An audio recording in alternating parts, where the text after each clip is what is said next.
मित्रांनो, आज आपण घोडेगाव येथील प्रगतिशील शेतकरी श्री अशोक नाना लवंडे यांच्या शेतात होतो. आता आपण त्यांच्या घरी आलेलो आहे आणि ते आपल्याला सांगतील की महापीक कंपनीचा कांदा लावल्यानंतर त्यांना कसं भरघोस उत्पादन भेटलेलं आहे आणि कांद्याचा कलर, कांद्याची साईज याबद्दल ते थोडक्यात आपल्याला माहिती देतील. नाना, सांगा तुमचा कसा तुम्हाला अनुभव आला कांद्या लागवड झाल्याच्या नंतर?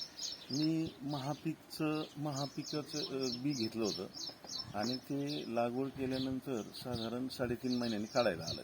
बर. त्याच्यानंतर त्याची साईज मी फक्त 2 डोस आणि 2च फवारे दिले आणि त्याची सगळी साईज अशी 70% साईज अशी आहे. अरे वा. आणि उत्पन्न साधारण 1 एकर पीक आहे माझं, साधारण 15 टनाच्या दरम्यान होईल. म्हणजे तुम्हाला 1 एकरमध्ये 15 टन उत्पादन भेटेल असं तुमचा अंदाज आहे? म्हणजे मिळेल बा तुम्हाला? हो. खात्रीशीर भेटेल. खात्री.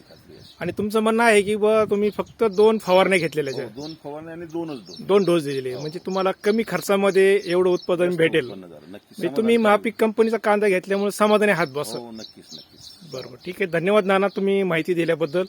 आणि आशा करतो की ह्या पुढील काळामध्ये शेतकरी ह्याच कंपनीचा कांद्याची लागवड होईल आणि शेतकऱ्यांना जास्तीत जास्त फायदा कसा होईल ह्याबद्दल महापीक कंपनी प्रयत्न 100% करणार आहे.